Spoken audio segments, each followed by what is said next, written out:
Ladies and gentlemen, this is former WCW and TNA ring announcer David Penzer, also author of Sitting Ringside Volume 1, and you are watching and listening to TNA Cross the Line podcast. TNA Wrestling, Cross the Line.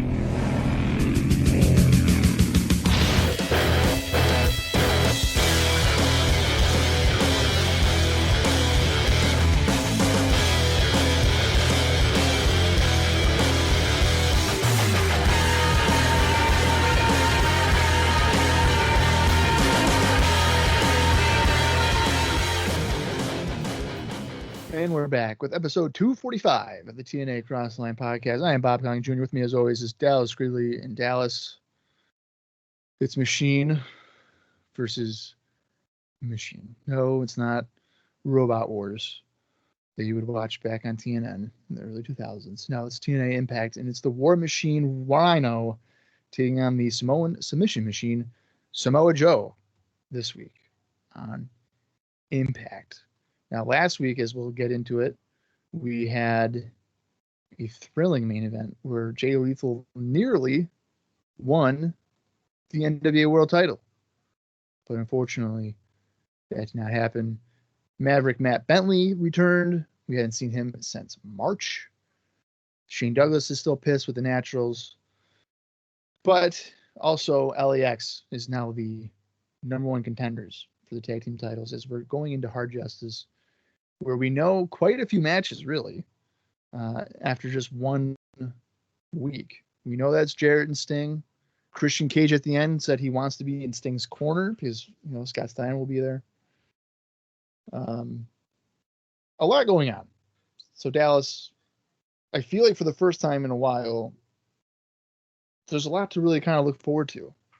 I feel like the last couple of pay-per-views, like with Slammiversary and all that, kind of the focus being on one match. There seems to be several feuds that are progressively carrying on as we head into Hard Justice. So how are you feeling as we head into another week of Impact? Business is certainly picking up.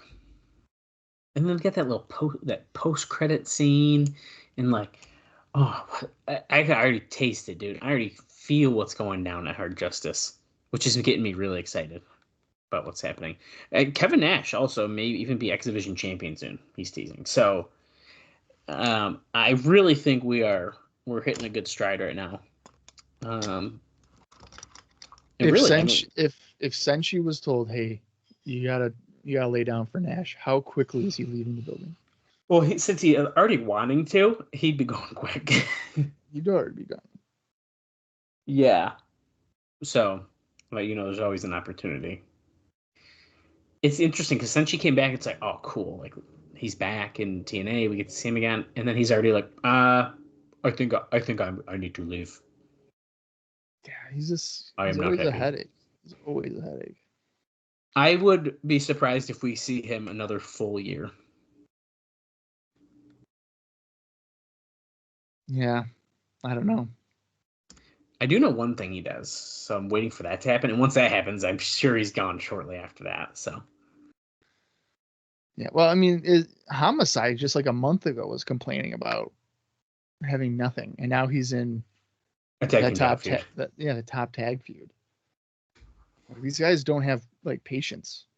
No, but that's I feel like that's always in wrestling. I feel like it's literally even the same thing like nowadays, where you keep hearing like, well, they don't want to do a job or stuff. And it's like, it's your job. That is your job to like do what the booker says.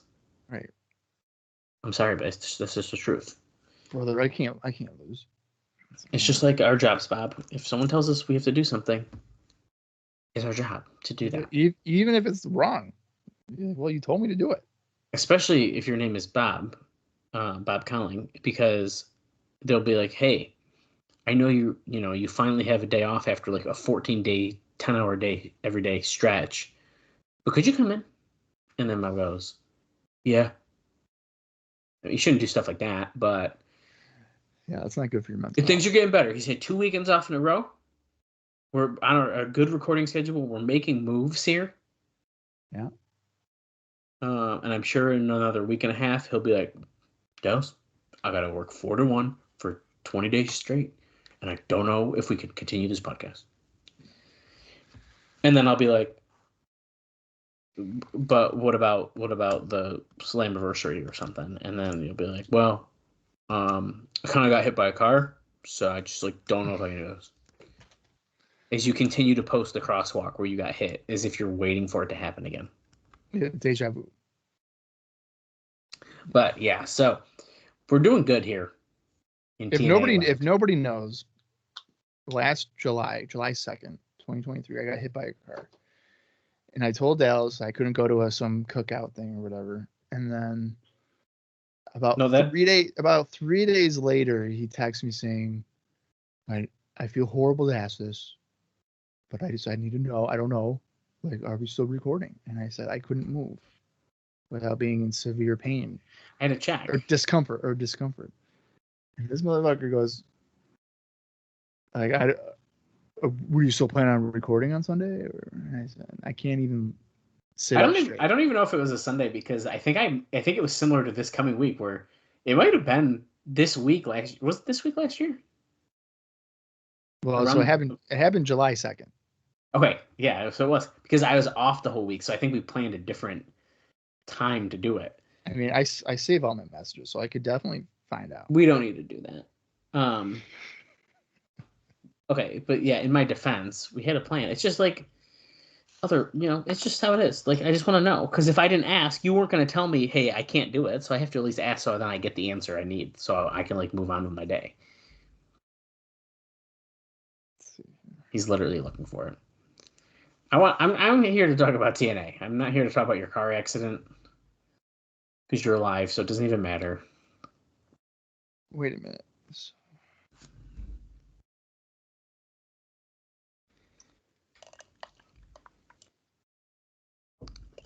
To be fair, Bob's almost ended this podcast about 3 times. So I just had to be sure. I just didn't know. Why is it not? Yeah, because you're looking dumb. Maybe it was on Snapchat. No, it was definitely not on that.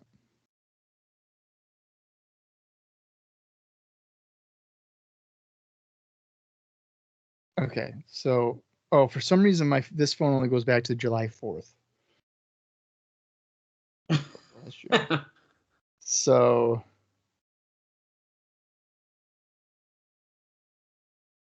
guess you'll never know. Wait a minute.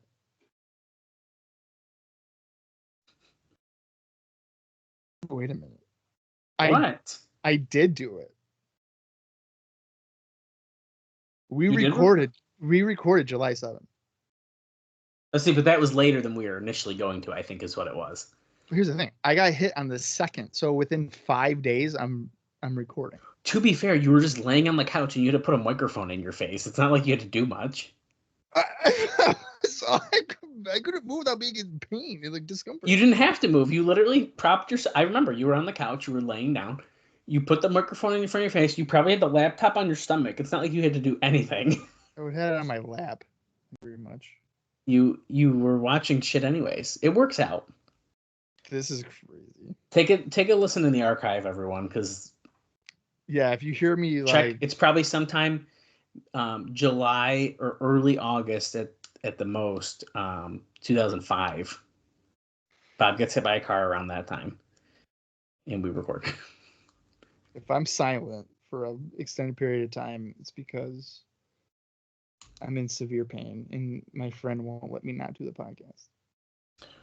I'm just trying to make our fans happy. I don't think that they would really understand if we didn't release an episode to be like, hey, Bob got hit by a car. So I think they'd be happy if we just ended it. That also might be accurate. Yeah. Sorry. But unfortunately, I got charged again for this year, so we're keeping this shit going for at least one more year. Oh, well, speaking of being charged, fucking Wrestling Observer is going up, what, $10 this year or something like that? $10 extra a month? No, I hope it's not a month, because that means the yearly thing would be like astronomical, and I'm not doing that. I pay yearly. Oh, yeah. I think it's $10 total. Oh, okay, that's not that bad then. Well, it is when you don't contribute anything. And I- you're the one, I pay for the using it. I know. It's actually really funny. Sometimes I go, I should probably just start reading like the regular nowadays stuff too while I have it. Yeah, might as well. But I don't. No, this is you get the Observer and I do the podcast hosting. That's the trade-off. Okay. Trust me, that's a prize on my credit card. Now or no? No. Very good. I just angled it differently. When I got that charge on my credit card, I was very surprised. And I was like, oh, it's that time of the year. Oh, for the Podbean? Yeah. I was like, whoa, didn't see that coming. Every I think it's every February I get one for the ICO Pod, and I've released only one episode in about 14 months. If I were you, I know we're getting really off topic here, guys, because we're literally recording, and we could probably start this over without any of this. But what fun is that? Yeah. This is like old school thing. If I were you, Bob, I would release that other episode, and then right before it renews, I'd pull the plug. Yeah, I probably should. And if you really want, you could. I think there's a way you can back up the whole thing. So if you like actually want to renew it one day or something, then you can. Well, there's like an option to keep it like archived, and it's not the full price. So like, I couldn't add anything to it unless I renewed it, but I can keep the archive up for like $20 or something like that. Oh, that's not bad. Anyways, we will be looking into that in about 3 years. So. Yeah, I'm gonna consistently forget, and I'll be consistently charged for it. Right. No, I definitely have that on my mind for this podcast, even though, as many of our listeners know, we upload ours to YouTube as well. If you type in TNA Crossline Podcast, they may be a little bit later than the main episodes. Our main episodes drop every single Saturday, generally around midnight or 1 a.m. Eastern Standard Time. And then on YouTube, I try to get them up within a couple days. Sometimes it ends up being 3 weeks later. But regardless, they are up there. Yeah, and that's where I know one of our longtime listeners, Lance, only listened to it on YouTube. He does. Lance listens to it, and there is a listener, and I think her name is Danielle. She comments on all of our videos and our tweets, so we appreciate her support as well. Oh, all right. Well, 2 then. Yeah, so we have at least 2. Hey, it's better than 0. It's better than 0. Okay, let's dive into some notes. Bob, we actually don't have a lot to talk about this week, which is awesome. And that's why I did not harass you more during the bullshit intro that we were just doing. Because we're just talking about a little bit of ratings here. Okay. And then really, that's it before we get into the show. And then I have a couple really minor things for the show. And then we just need to enjoy it. It's going to be a lot of fun. So we'll be checking out the July 31st, 2006 Observer newsletter to kick us off here. T-Mobile. Yes, the T-Mobile, the phone people. Perhaps the only major advertiser buying time on TNA has now made the decision on July 20th to pull out of advertising on all television shows that they decreed had questionable content. Now, this is not directed at TNA. I will say that, and I'm going to get into that right now. Because it sounds like it is, and then I kept reading, and I was like, okay, they're making it sound like it's TNA's only advertiser, but that's not necessarily true. So similar to the many advertisers that pull out of pro wrestling, and in particular WWE in 1999, the pressure came from the outside, a Christian conservative religious group that targeted the company. Due to the pressure, T-Mobile has pulled out of all advertising on WWE, TNA, UFC, all late-night Cartoon Network Adult Swim programming, as well as South Park, and the Dave Chappelle Show. So they've pulled out of a lot. It's not just TNA. So I think that's the bigger part of this. Now, for TNA in particular, which actually runs something of a clean ship, certainly compared with WWE, this could have a major effect. TNA ratings are good for the time slot, but aside from the bragging rights, ratings are a function to sell advertisers on.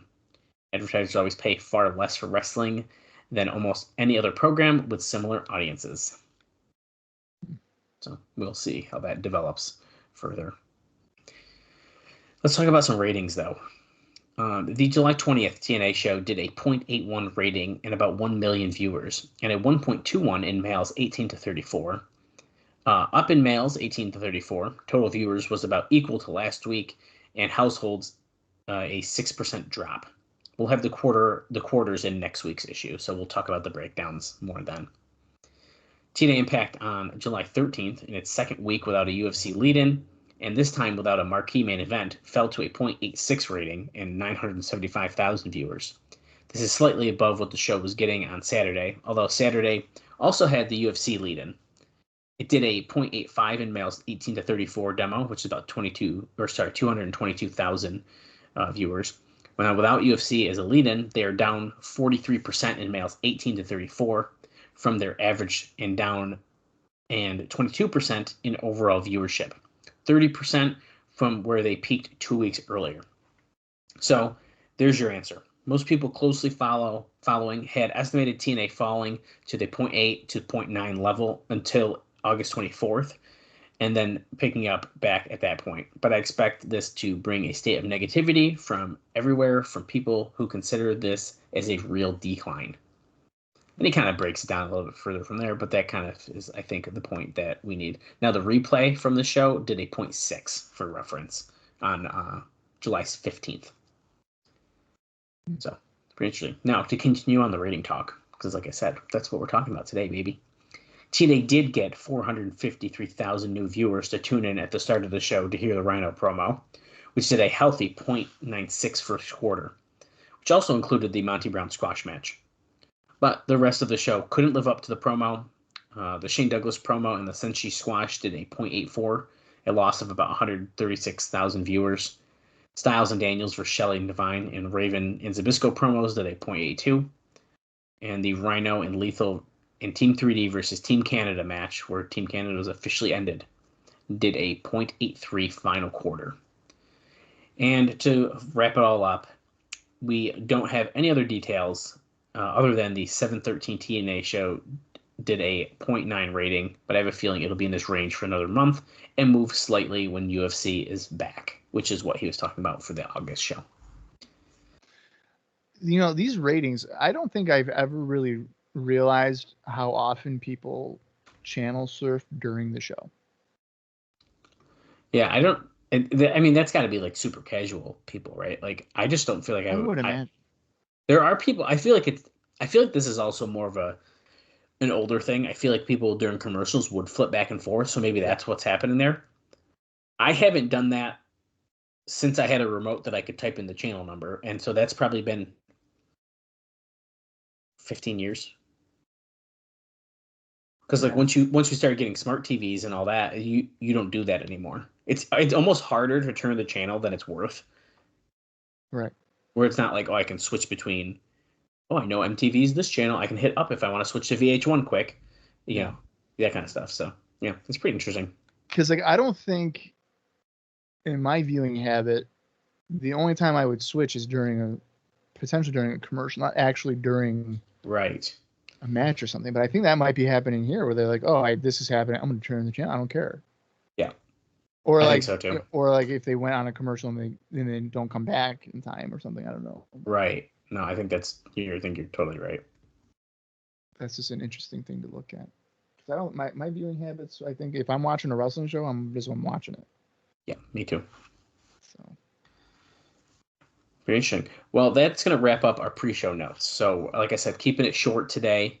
Well, I'm gonna include the UWF TNA shows.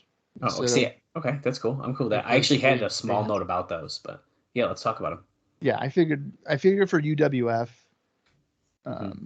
I'll just include them aside from being in the show because it's a joint TNA show. Like, give me a break. All right. So on July 21st, there was a show in Williamston, North Carolina. And it featured the following: Christopher Daniels defeating Petey Williams in 10 minutes and 30 seconds.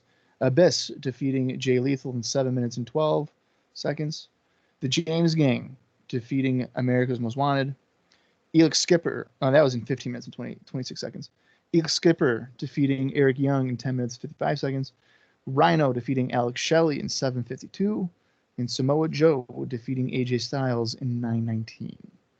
Kind of an interesting lineup there, I think. Yeah. Abyss Lethal could be interesting little match there. Rhino Shelley, which I think we've seen. Have you seen Rhino Shelley? That feels familiar. Are you thinking of Rhino Sabin though? Well, I mean, I know we've seen that.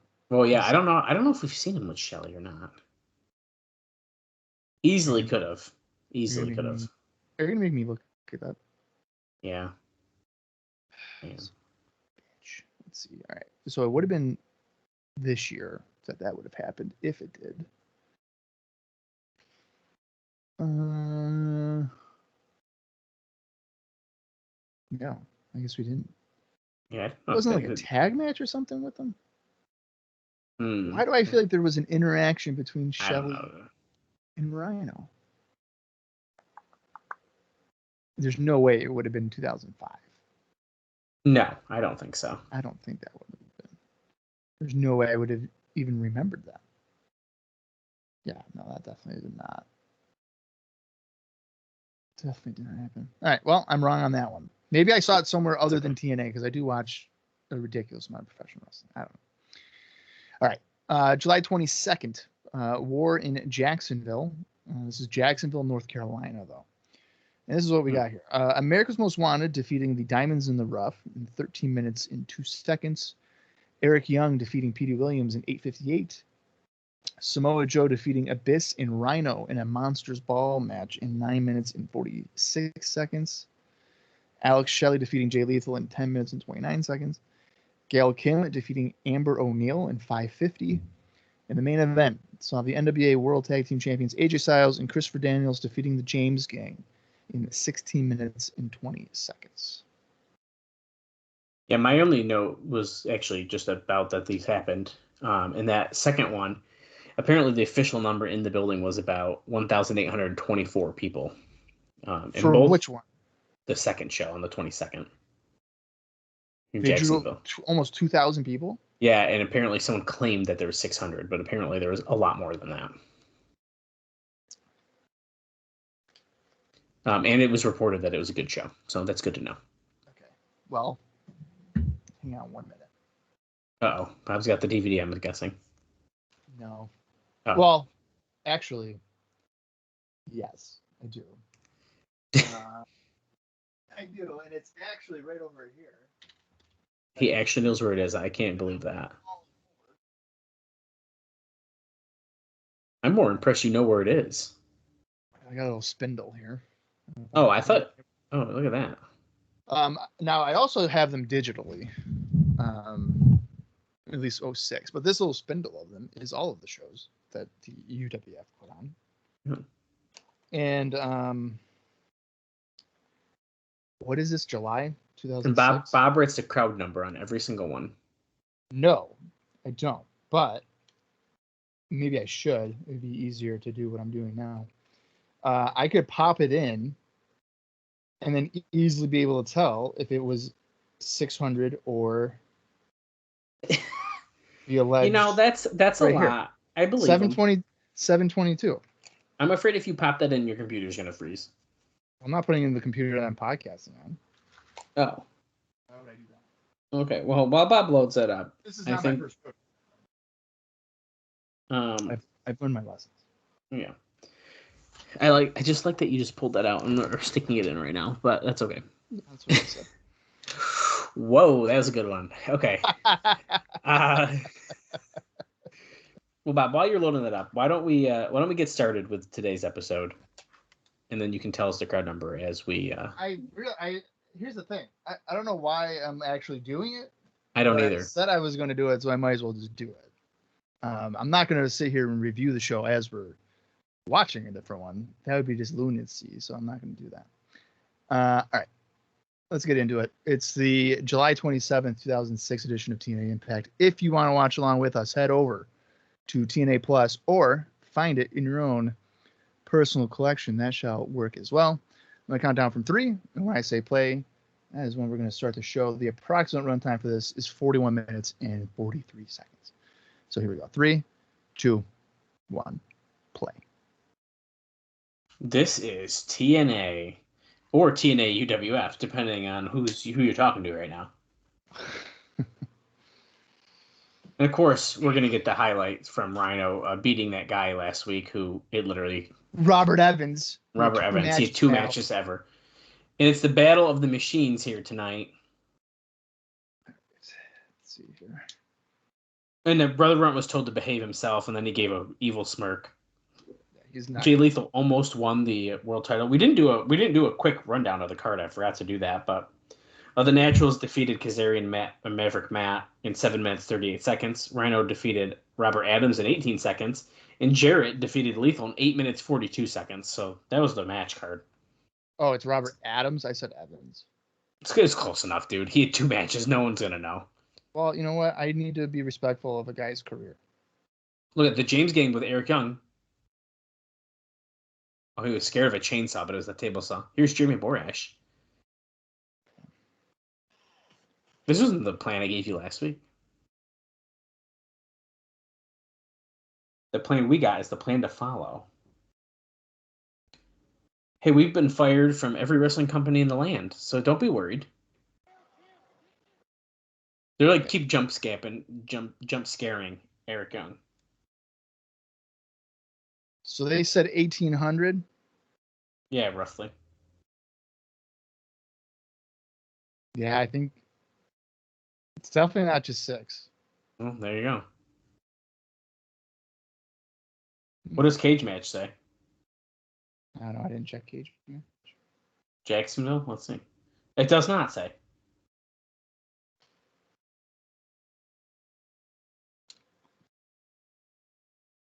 Okay, the James Gang is like trying to make Eric Young feel better about not being fired. Yeah, but they're gonna do something. They're fucking. Are they going? They're heels. They're heels, right? They're heels. So we need to keep a close eye on them. And here's our intro. That's funny. They're heels in TNA, but on these UWF shows, I mean, well, I guess they fight AJ and Daniels on that second show, so maybe they are. I don't know.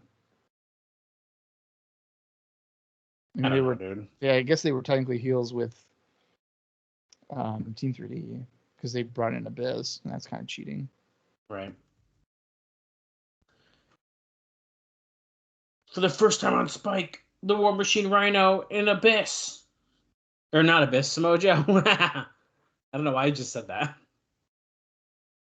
Because I just said Abyss. He's in my head. We're Getting all the pyro. Are we gonna get a shitty cut into the ring again today, you think? I hope not. They gotta tidy it Oh, up. look at. Oh, Brother he was told to behave, and then immediately he's fighting Abyss through the tunnel. Sounds about right. Don't worry about the X-Vision. Stay out of trouble. Yeah, Brother Run doesn't come across like the type of guy that would be going for the X Division title. Oh, he got thrown down the ramp.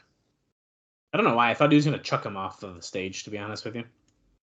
Well, last time they did that, the fans dropped him on his head. So. Well, there's James Mitchell sticking around with TNA. When does he... Oh, Raven's in the stands, too.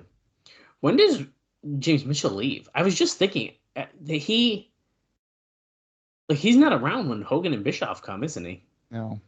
Oh, wow. I didn't even realize that. Like, this just clicked to me. Like, what the heck? Huh. Actually, I think I know when he leaves. I think it's after. How can I say it without?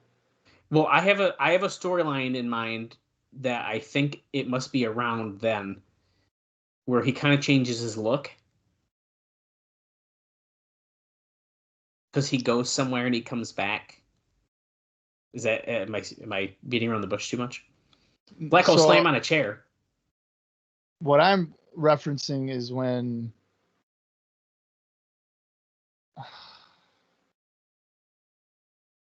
okay. It's around, I believe it'd be shortly after they have another no rope barbed wire match. Oh.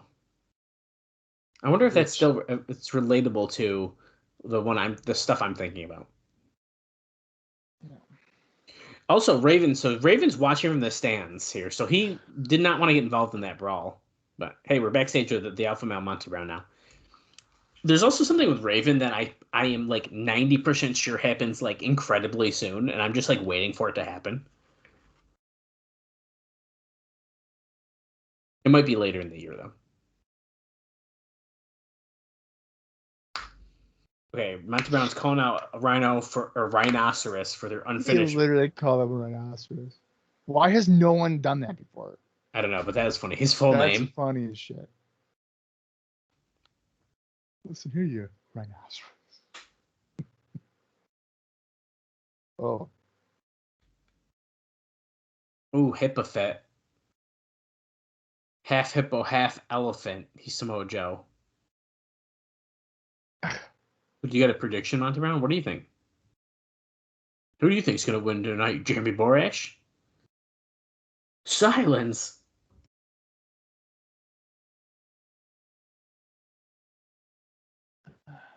I don't care who wins tonight.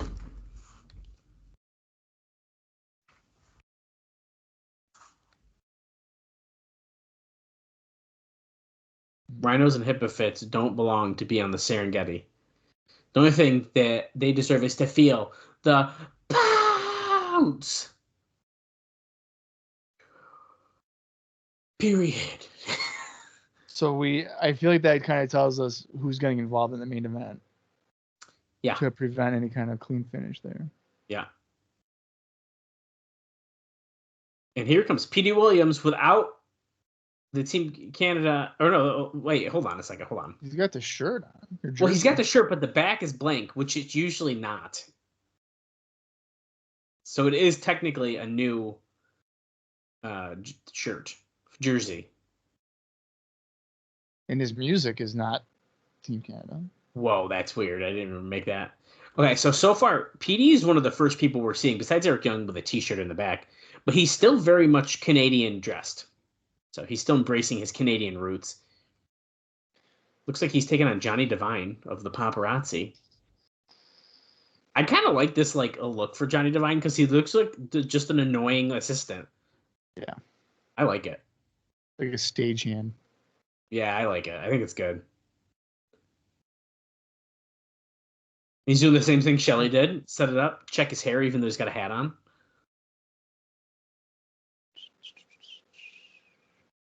Oh, and Shark Boy from the Deep Blue Sea.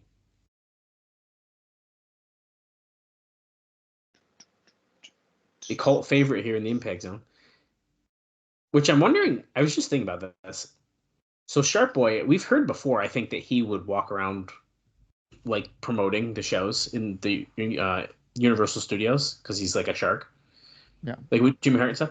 I wonder if he's constantly doing that because he looks like a character and then people come and are like, oh yeah, we saw that guy, so we like him.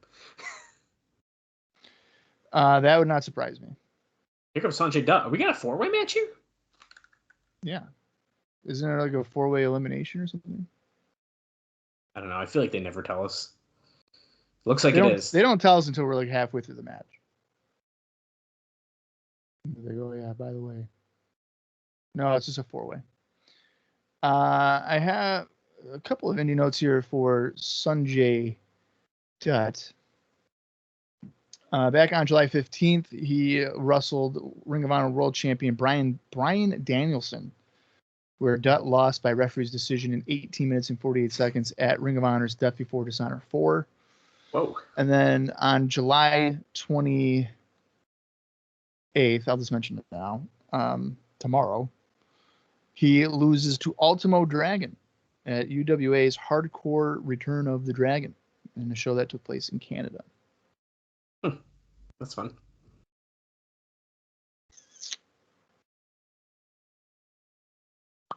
Yep. Shark Boy bit Petey Williams' butt after Sonjay stopped him from standing on the crotch doing the O Canada thing, so. I feel like with Team Canada gone, I think he's got to get stripped of all that Canada stuff. I would imagine. I'm assuming he just doesn't have gear made yet. It could be. I mean, Shark Eric Young's Boy shirt looks got new gear. It does look different a little bit, yeah. Kevin Nash and Alex Shelley are watching from the cherry picker thing. They're scouting. The Look more at I all think the about way. it, yeah, the more I think about it, the more I wouldn't hate Kevin Nash winning the X Division title. I feel like it's a dangerous game, man. TNA loyalists would be pissed. Right.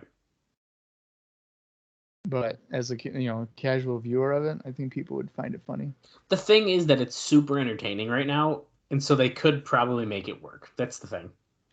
Or I would say even at the very least, let's say at Bound for Glory. I mean, I guess the champion really couldn't be Senshi. But then even if it was, it'd be even funnier because Nash could be training really hard to fight Senshi. Right. And what if they did that and then Senshi just beat him with like a kick to the head? I mean, that'd be pretty crazy. That takes anybody down. Right. So, but like the vignettes of Nash training for a match against Senshi, that would be fucking hilarious. The time to do it is before Bound for Glory. That's all I know, if you're going to do it. Because Bound for Glory, you want to highlight your X Division. You don't want to have Kevin Nash doing an X Division match. Yeah, I know. Yeah, realistically, you don't. Although Saban and Nash should probably have a one-on-one and have Saban get a big win at Bound for Glory too. I agree with that. I think Saban needs to defeat Nash.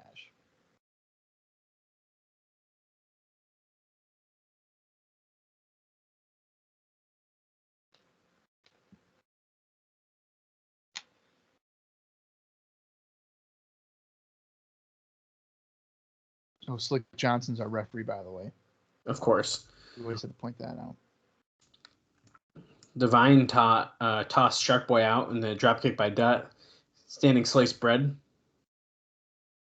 by Sonjay on PD. And then Johnny Devine grabbed him from behind here. Picks him up. Nice slam. Yeah, that's good. But Shark Boy's in. A little DSD. Nice. But Petey's up, so you know what he's lining up for. Right in the middle of the ring. The Canadian Destroyer. Oh, that was nice. Shark Boy was almost standing up straight when he landed on his head.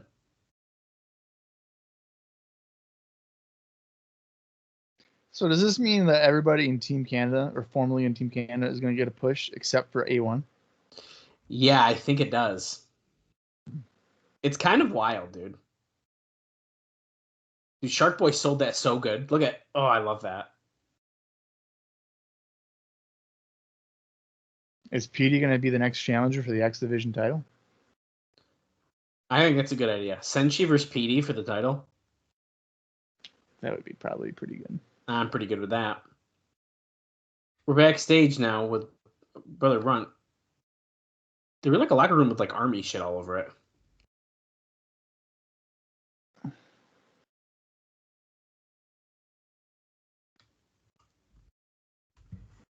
He's talking about how he fights the biggest, baddest, meanest son of a gun in every locker room he's in, and he smacks him right in his face. He just shoved JB. Brother Runt and JB look very similar. Yeah. I'm a 140-pound runt with nothing to lose. Hope a challenge. Any place, anytime, any type of match. Just throwing chairs now. Jeez. Okay. Brother Runt doesn't like to follow direction. No. Keep under the radar.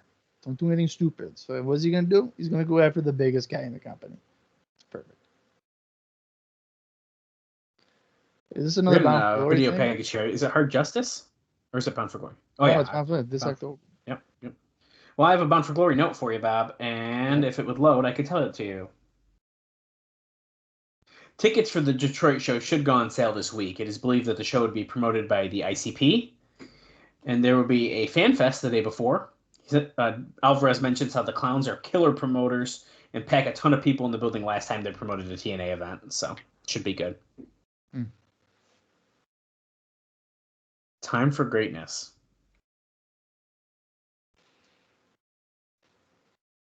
Oh, we're going to hear from Christian Cage in the Impact Zone next.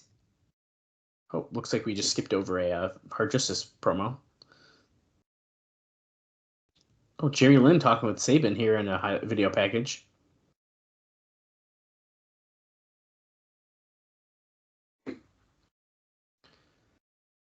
It's also about psychology, politics, which Nash is really great at.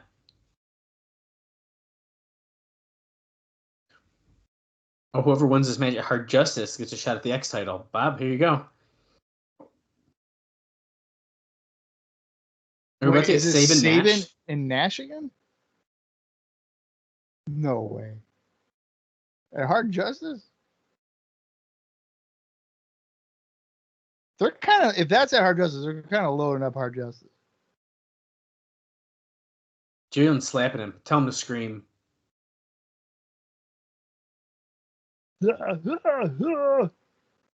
Okay.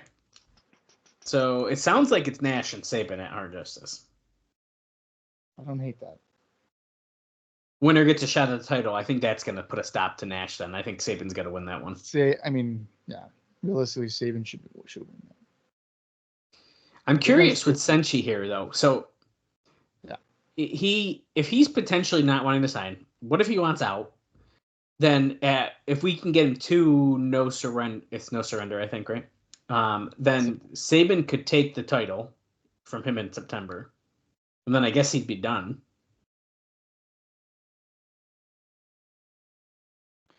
I don't know how they do their contracts, that they're wanting him to sign a new contract 5 months after being here. Maybe he only had a 6-month contract as like a tester or something like that. Christian Cage out here in the ring wearing a rosary around his neck. He's also wearing all black. Is that a sign that his soul has turned black? Yeah, I guarantee you he did it on purpose. Yeah. Gestures appreciated, but I don't appreciate it tonight. They're all chanting his name. Out here to do something tonight he's never done before. And that's apologize. Really. Sting, for the last couple months, I've doubted you.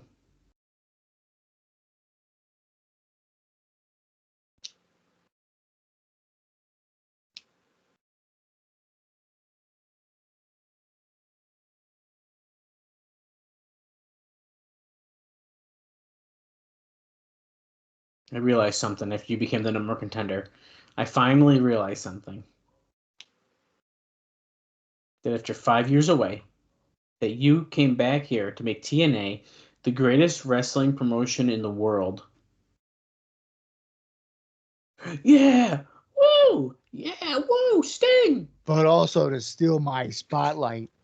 No, he's not going to say it yet. No, not yet. You came to pave the road for the guys like me. But then you put a speed bump on that road to prevent me from becoming champion.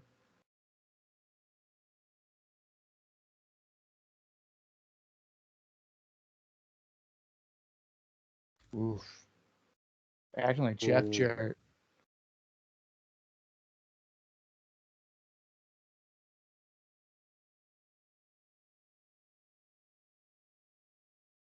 Sting, I'm sorry. Sorry. Is Sting gonna come out and rip the rosary off of his neck? Oh my God. Hogan? That's funny.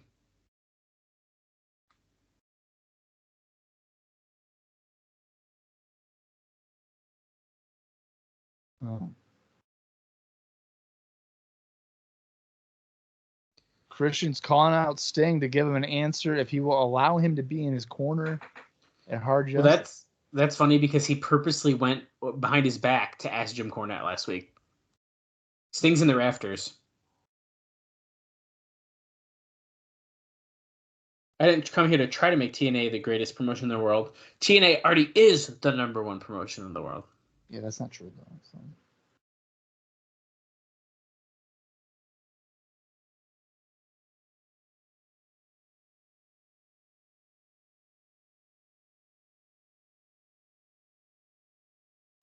He wanted to remove the cancer here in TNA.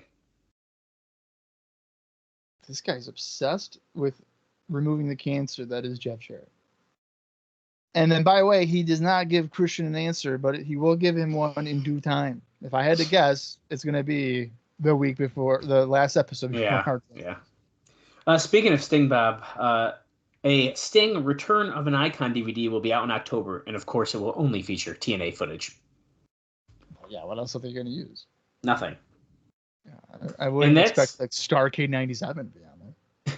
That's technically my final note for the night. I'm kind of waiting to see if they show another Bobby Roode promo before I reignite my random note from last week, but we can talk about it in due time. I think it'll become clear Did you say in due time on purpose because Sting just said in due time? I actually didn't mean to, but that's funny. In due time. In due time.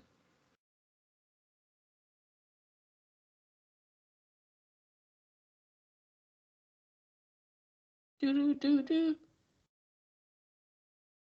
Jarrett takes zero responsibility about Zbyszko or Earl Hebner's actions. He take a polygraph, Jarrett. He's saying, "I'll take a lie detector test." They're gonna have him take a lie detector test. They keep on bringing it up. As soon as they said that and showed that crowd sign, they're absolutely doing it. And you know what's funny about that, Mom? That is 1,000% a planted sign because I saw it last week, and now he's mentioning it in a promo from the same taping, and they show it again. That's definitely Here's they're showing Christian. I'm going to ask Cornette.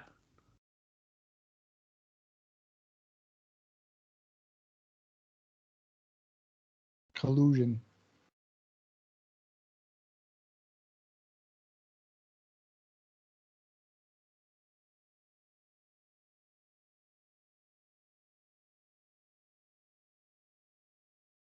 Mm-hmm.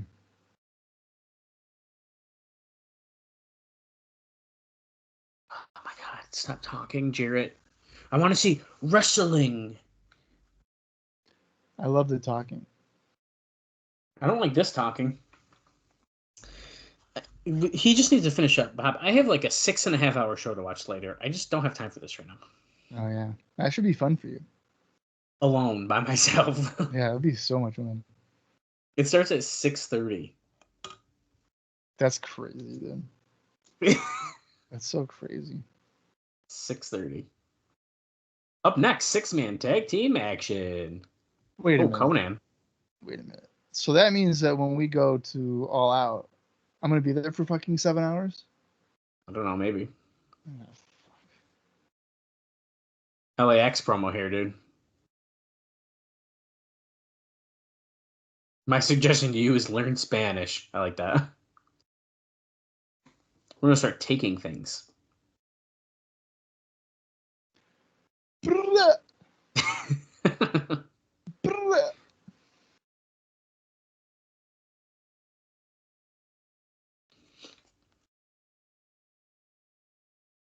It's very hard to hear what he's saying. It's like the microphone's not on him. Yeah. We're gonna start taking things. That's the music version. Is far louder than him talking. I just turned it up a little bit, and it's like a humming music. No, they didn't lower the music. The way they've been presenting LAX since Hernandez joined, I think, has been fantastic. Yep. Like these video packages, even their video they play when they come out, they have their own entrant. Dude, it's just everything about it has just been presented really good. Here's team number 1. It's AMW. Oh my God, Bob. Is that A1? What? Why is A1 there? Is he lost? Seriously, why is he there? He's not even... Oh, he's teaming with them. Yeah, he's teaming. Fucking why? Wow. He's cooked. Oh, he's done. He's absolutely done. Harris coming to yell at Don West and he goes, I'm going to look at Gail Kim. That's literally every time we were doing this podcast. And I'm like, hey, here comes AMW. Bob's like, so Gail. Yep. Just like right now. So Gail. She's here. Oh. I see what they're doing. What is it? The James Gang and Eric Young, they were just saying. So it's like former partners. Okay. Eric Young is now from an undisclosed location, so you don't know where he is. Yeah, if he doesn't want to get fired. That's funny. He has changed. He's not wearing... That's a good point. A1 is wearing blue trunks now, no Canada stuff. Eric Young also wearing, like, not Canada trunks. So, he's wearing pink tights.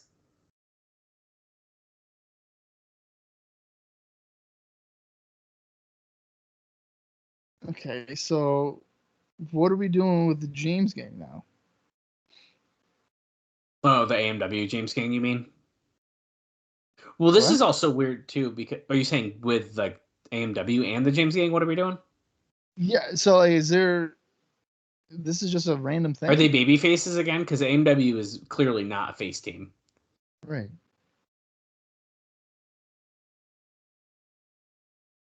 Welcome to the Impact Zone. I can't listen to him talk. I'm sorry. Bia. Make some noise in this. Bia. BG saying they're going to be the new, soon to be the NWA Tag Team Champions. I don't know if they ever win the NWA Tag Team Championships.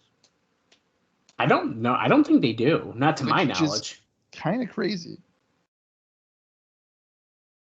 Nobody moves. Nobody gets hurt.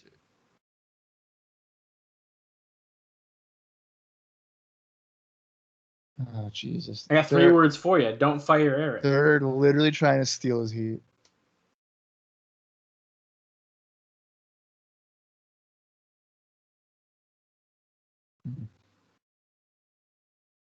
They, I'm going to assume they're going to turn on him. I feel like that makes the most sense, right?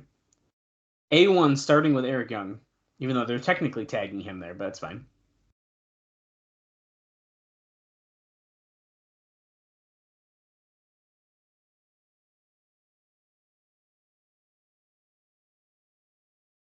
Let's go, Eric. Let's go, Eric.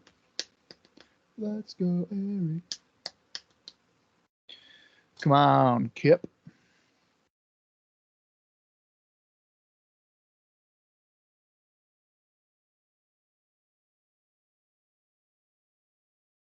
A1 showing he's got the size, even though he is smaller than Kip. He didn't budge on the shoulder block. Oh, power slam by A1. I feel like I never really realized how big Kip James is until he makes huge. A1 look small. And A1 looks big. Yeah.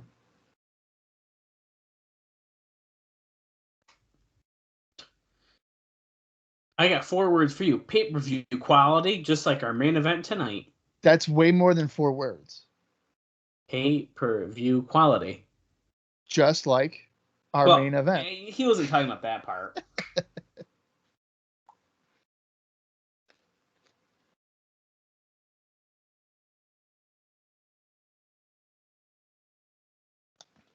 Eric Young is seemingly afraid of A1, a man that he was associated with for 2 years.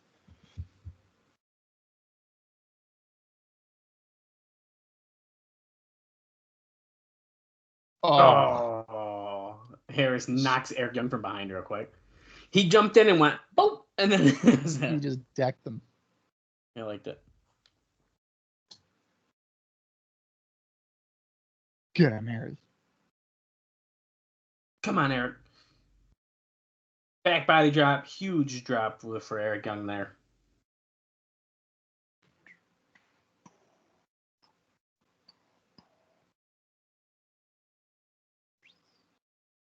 Oh. Okay, no, never mind. I almost was going to say something, but I guess it's not true.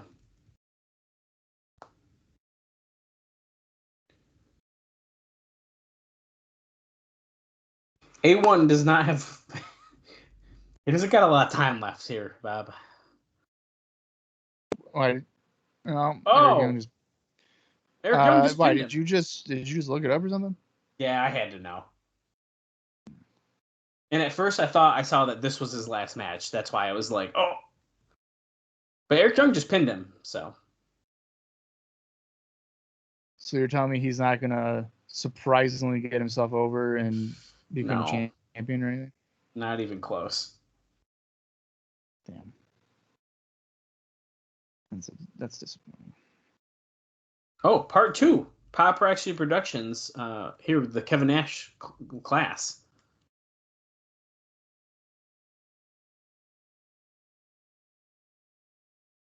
Oh, the Madagascar pro wrestlers. They're here, Bob. He goes, where are they at? They're right over there. Oh, shit. Oh, Lord. Samoa Joe. In Supercross 6, I think he said the other guy's name was. Look at Nash is like, let's get this started. Super Blue Cross number 6. I'm going to go in my notes and see if there's any mention of who these people are. Look at the Alex Special number 2. He learned it in Mexico. He locked on.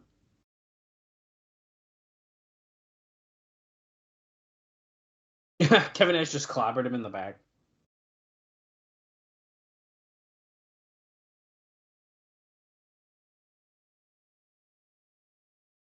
Incoming.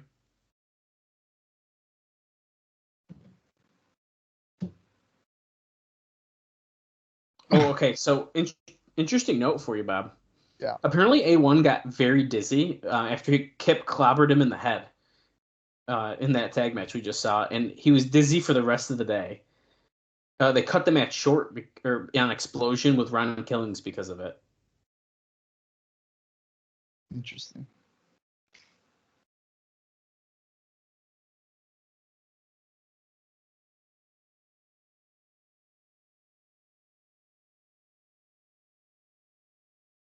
And apparently, Ron Killings, during that taped match for Explosion, did a rap, and he was ripped on Cena.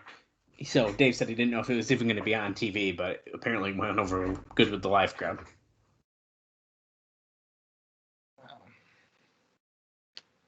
Oh, here you go. Yeah. Bobby Roode.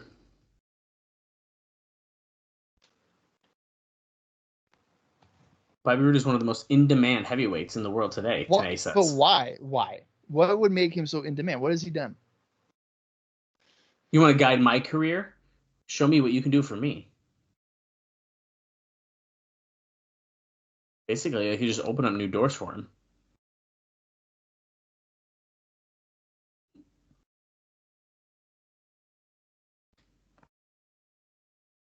I will headline shows. I will raise pay-per-view buys. Really? He's going to make somebody a lot of money. Randy Savage, Rick Rude, Kurt Hennig. There's no one that's been on the rise like Bobby Roode. Next week, the interview process begins. Okay, so now we can talk about what I wanted to talk about. I just got to find the note again. As Samoa Joe is making his way out. I'll do indie notes for Samoa Joe as you look up your notes there. Back on July 14th, Samoa Joe defeated Abyss in a steel cage match at Big Time Wrestling's Caged Heat in Lynn, Massachusetts. And on July 15th, this is a really big match in Ring of Honor history.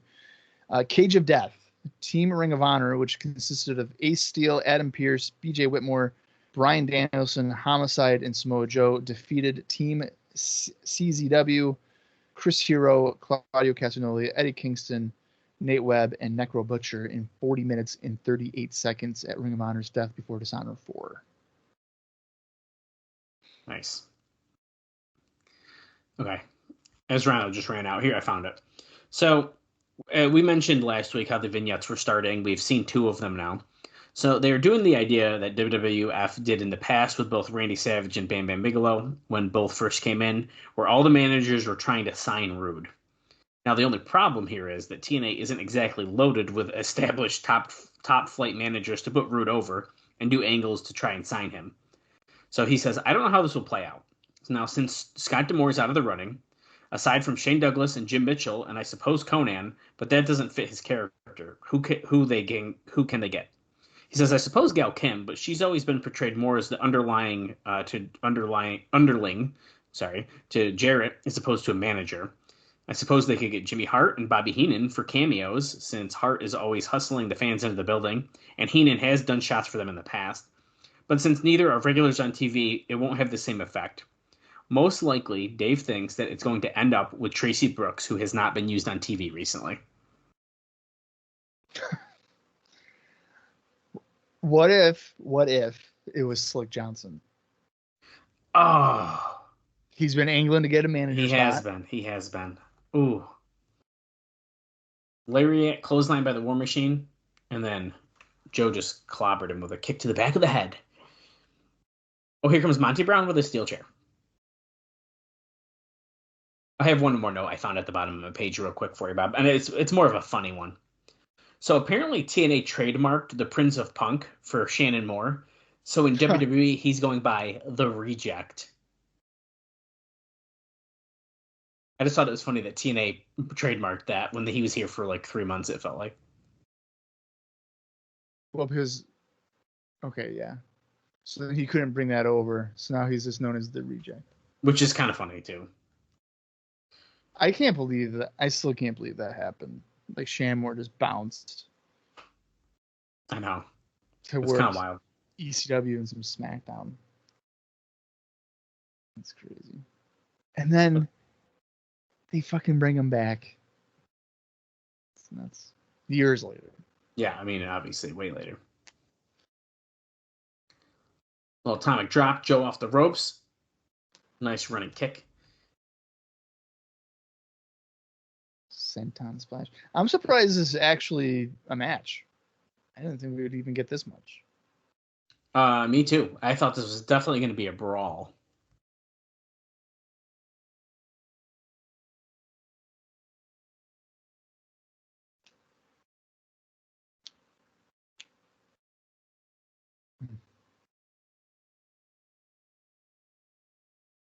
Joe's gonna kill you.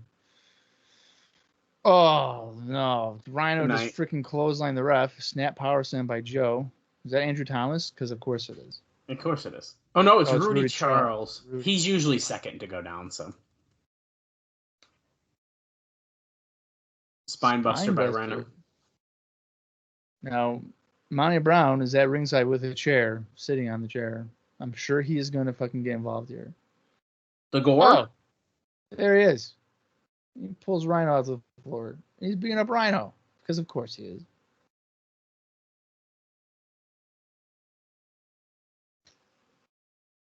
Another conveniently angled where Joe hits a suicide dive on Monty Brown. I'm smelling a three-way. No kidding. That's absolutely. There's a couple three-ways I'm smelling for Her Justice. Raven was watching Runt and Abyss. Now Monty Brown's getting involved with Rhino and Samoa Joe. And honestly, I don't think I hate either one of those three-ways. Oh, shit. Belly to belly on the ramp to Samoa Joe. That was brutal. No, but I mean, they're going to be arguably, maybe potentially the same kind of match. Right. Where's Rhino going? He's leaving. He's over it. I'm going to ECW. Fuck it. What if he comes out with a real-life Rhino on a leash? Yeah, right, because that would happen. Close, though. He comes back with a tail. Scott Steiner came out with a tiger. Anything is fucking possible. That's true. That is very on a true. random episode of Nitro. It made no sense. I love that time. It's such good shit. Was it the one that was in Australia? Oh, it might have been. I think it was.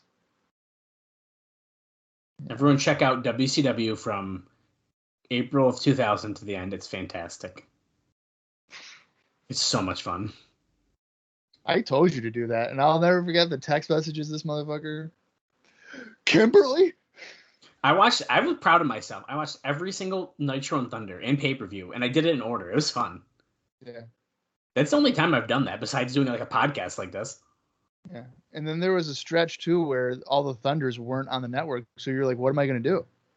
Yeah, that was hard. Yeah. Monty Brown just stopped the gore from happening through the table, and then holy shit. Oh my God. Samoa Joe had the coquina clutch locked in, and Rhino just speared both of them through the table in the tunnel. Listen to the crowd. This is good. This is good stuff. That was set up nice. I like that. Look at all the camera angles they got of it. Hell yeah. Talk about replays. Here you go, Dave. Yeah, right. You might as well put that in the opener. I mean, video. Not enough replays. Yeah. They just showed 6 of that one, so I think. Yeah, exactly. And there we go. We're going off the air now. Adrenaline rush. Are we going to see a post-credit segment again? The trend is yes, right? We saw it last week.